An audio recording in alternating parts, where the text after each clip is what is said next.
The key to happiness isn't to search for meaning. It's to keep yourself busy with unimportant nonsense, and eventually you'll be dead. So Bojack Horseman follows the exploits of an incredibly depressed humanoid horse named Bojack. After reaching the apex of his career with the heartwarming 80s sitcom Horsin Around, Bojack has spent decades struggling with an existential crisis, digging for a life with meaning.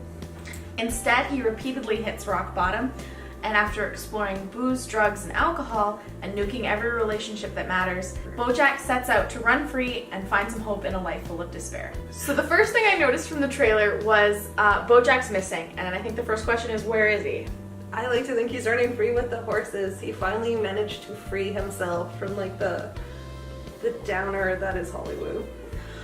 I think you see him pulling up to the cabin, so I think he bought the cabin that from his fantasy in season 1 episode 11 downer ending, because like I think he holds on to that idea as like this is the kind of life that's going to make him happy, and I think you see that a lot through the show as he thinks these things are going to make him happy. He doesn't think too much about like the actual actions that'll make him happy. He just wants to skip the hard work and just find something that gives his life meaning. Yeah, exactly. That's why working for it. Exactly. And so that's why I think he bought the cabin, and I think he's gonna hide away there for a little bit, and maybe Diane's gonna go looking for him. I would love that if like next season was kind of like a mystery with where is Bojack. I think that'd be really good. She's not the only one looking for him either. He potentially could have a daughter. So like Todd gets one of my favorite lines of the series so far when she's like, you know, like everyone always told me I look like him. That's a terrible thing to say to a baby. I had to pause the trailer, I was laughing so hard.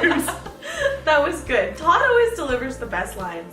But yeah, so I think there's one of two possibilities with that. You know, like either it is his actual daughter or it's someone just out for money. And I think both of them have like a rich storyline you could follow. Because it's Bojack, he's gonna Bojack it up. Like this is the potential for something great, and he will find a way to like overdo it, get annoyed, kind of ghost on her. There's so many different avenues they could take. And I definitely think there's going to be alcohol involved. There always is alcohol, and potentially I would hope not drugs based on last season and the death of Sarah Lee. Oh God, my heart. Especially with the fake outs. Right? That's just like perfect. I was surprised at how optimistic this trailer seemed for Bojack Horseman. I think the happy music did that too, but I think that's, you know, they're setting us up for a gut punch. They always do. There's always something with Bojack that's gonna make you feel kind of in a good way.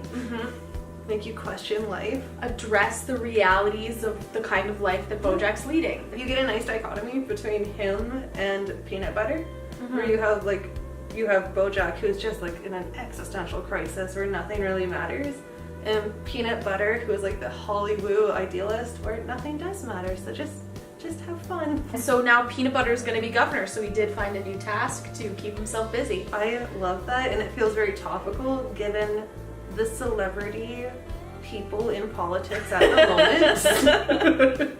It does. But I think my favorite line was actually Mr. Peanut Butter's like, I'm for facts and feelings. Right, I love that. It builds on the whole thing that nothing matters in Bojack, where he's doing something as important as being governor, and that's what he has to offer. And that sits in stark contrast to Diane, another one of my favorite characters, who is struggling with the fact that her blog is semi-successful from the sounds of it, and she doesn't like that people are reading it. Yeah, I don't think she does.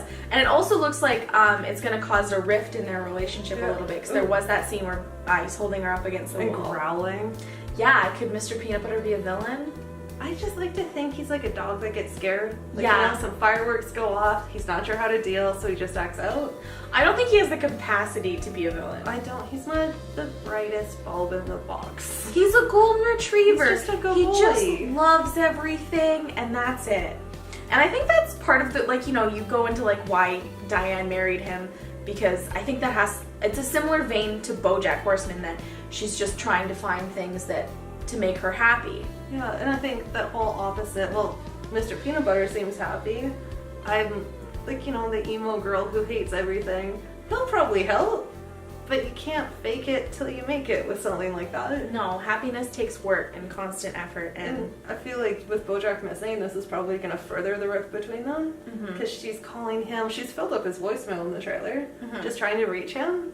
And Mr. Peanut Butter is the type of guy that'll be like, oh, he'll turn up when he turns up. I didn't notice that actually. You're right, yeah, because it does say the voicemail box is full. It's like Diane's trying to find him, and I could see Yeah. Peanut Butter getting kind of threatened. Maybe that's what that's about. Like, Oh, there's so many interesting. different ways it could go. And you know what? That's the thing about BoJack is it's gonna surprise you, and it's gonna have an episode where you're like, how did they even think about Like that? every episode, like I'm hoping we can get one as good as the episode Fish Out of Water from last year, because to me that was one of the best episodes of TV last year. That was Like, pretty it was a fantastic. huge risk to take to do a silent cartoon, but it worked, and it really captured how BoJack is struggling trying to like balance work and family, and the fear that he missed out because he focused too much on his career. It does also like emphasize like how good writers are on this show that they can do a silent cartoon. It works. Like you feel the emotion. There's very few, especially cartoons, that can compare to that. Absolutely. And considering that it's humanoid animals living with people, I think it helps deal with the dark subject matter. Yeah, that's true. I don't think you could do a show like this No, with it'd be too regular depressing. people. Yeah, it would. But at least the animals make it seem fun. The bright watercolor animals just, they cheer you up as they tell you the horrible realities of life. It's meaningless. No, so like we're stoked for like season 4 of BoJack Horseman, but let us know what you think. Yeah, do you guys have any ideas of what might happen in this season? Let us know in the comments. And don't forget to like, share, and subscribe.